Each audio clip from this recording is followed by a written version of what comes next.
So it's great to see you all here tonight for the 2016 American Cancer Society Relay for Life of UNC. And it's an amazing gathering. Just take a look around at all your friends, teachers, classmates, everyone here that's here for the same cause. So we're all here for one main reason, to put an end to cancer. And we're all here to help the American Cancer Society save lives and create more birthdays by helping people stay well and get well, by helping finding cures and fighting back.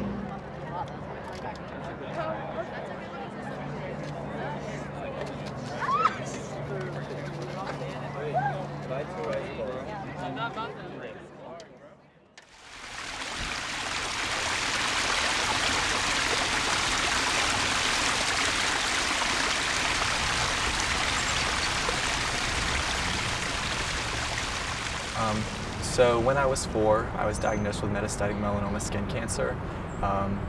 The treatment process required 2 surgeries. One was a biopsy, the other was just a kind of a follow-up procedure to make sure that all the cancer cells had been removed from the cancer site. The chances of me dying were very high. They could not offer that much, hope as far as if it progressed any further. They didn't know, like, if I didn't respond to treatments or to surgery, that was going to kind of be it. There were only 500 documented cases of that type of cancer in the United States, and I think even globally. But it was kind of funny, but at the same time, there was actually another child diagnosed with the same thing, but it was in their mouth, and they unfortunately weren't as lucky, and that child ended up passing away. And it was actually right around the same time when I was leaving the hospital. Well, at the time, I really didn't understand what was going on. I just knew that whatever was going on was really impacting my family, and it obviously was very serious to see them reacting to the situation we were in. I did really notice when I was a kid that my mom, especially when she looked at me, she could not help but cry. So that was kind of always weird, and I always felt like I was doing something wrong. So it was more like I always wanted to make sure I was being good, because I never understood why she was always crying whenever she would get around me. So I first got into Relay for Life the year right after my diagnosis. So once I was, while I was going through treatments, I was asked by the local hospital where I'm from to sing the national anthem at our local Relay for Life event. And so ever since then, I've always been a part of it. For me specifically, if it hadn't been for local fundraising groups who, were involved in Relay for Life and different groups like that raise money for this cause, and that were able to raise donations and give them to my family to help us pay for the treatment, I may not even been able to afforded the quality of care that I was afforded and privileged with, because quality of care and the type of health care that you receive that's also a big factor in your survival.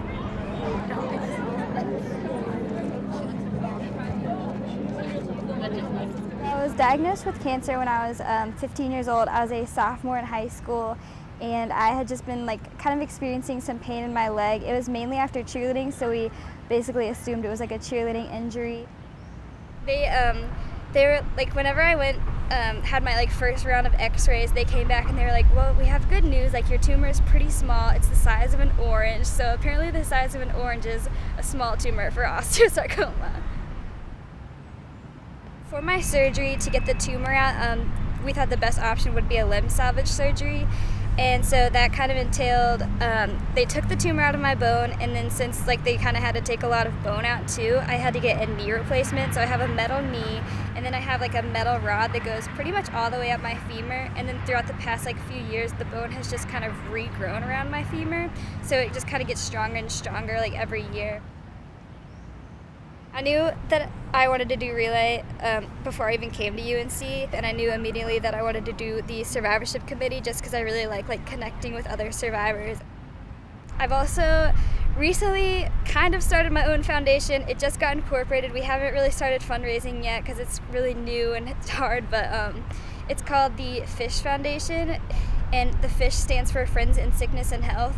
And basically the goal of it is just to help families that like are going through a kid with cancer, even just like any sort of life-threatening illness with medical bills, because like they're just crazy and like nobody needs the extra stress when you're already going through that. It's in honor of my friend Corey Fish, who passed away from leukemia like 3 years ago, I think, and he was diagnosed like I want to say a year before I was with leukemia, and he was at UNC hospital, so we would always like visit each other whenever we were having chemo, and he knew like what like I would need during chemo, so he brought me like a gift pack like of all the like essentials for chemo during my first one, so he was pretty awesome.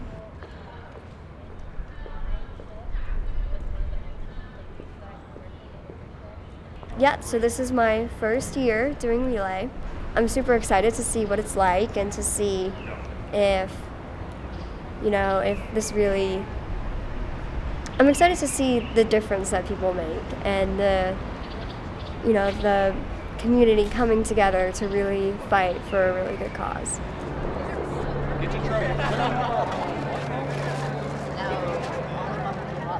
I'm going to give this microphone to Olivia.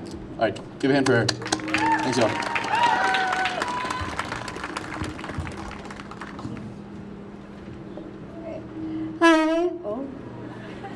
Hi, I'm Olivia. I'm a freshman here at UNC, and I'm on the survivorship committee here. So I'm gonna take us back to December 8th of 2003. They found that the cancer I had was stage 4 of rhabdomyosarcoma, which is a rare form of tissue cancer. I went through 13 rounds of chemotherapy over the span of about a year, and I had radiation every day for 6 weeks. I had lost all my hair by the time Christmas came around, which was the first major obstacle I had to deal with while going through this experience. No one wants to be the only bald kid on a playground, so I was terrified of losing my hair. I remember a couple weeks after I started chemo, there was just a little patch of hair on my head left, and my mom suggested cutting it off. So I sat there, and my mom snipped the last little bit of hair off, and then I was completely bald. I missed my hair so much, which doesn't seem like it would be a big deal, but it is to a little girl.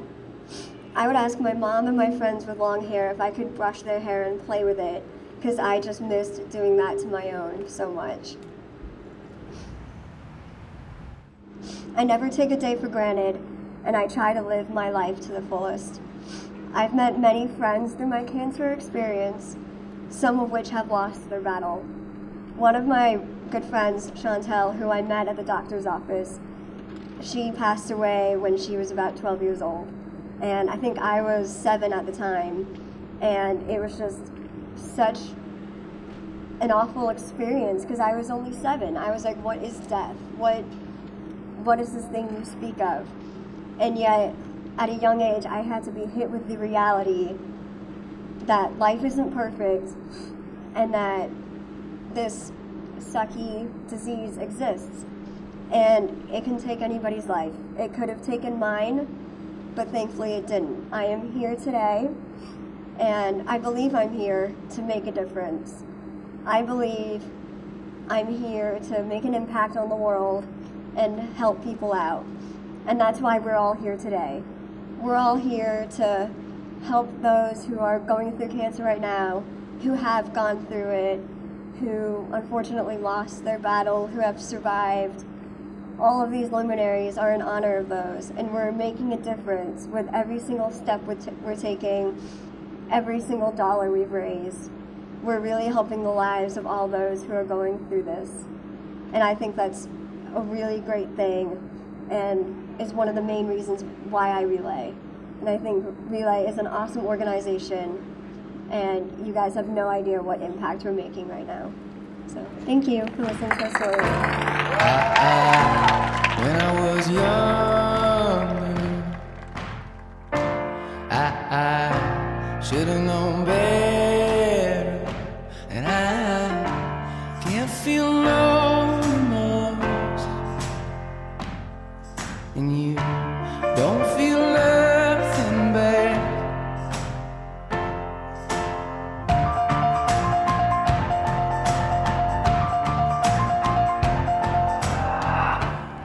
My first piece of advice to someone upon receiving a diagnosis of cancer is reifying that they're not alone, and it's okay to be scared. It's okay to be sad. It's okay to be devastated, and it's okay to be happy. It's okay to still live a normal life.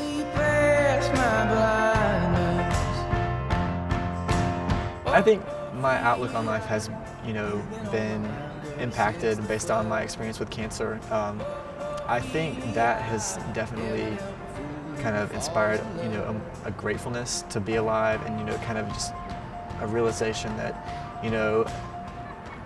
you've got like this beautiful world that we live in. There's so many beautiful people in this world. I don't know. You just learn to appreciate the experiences that you have and the things that people can offer, and just, I don't know, you learn not to take it for granted. Don't feel nothing at all.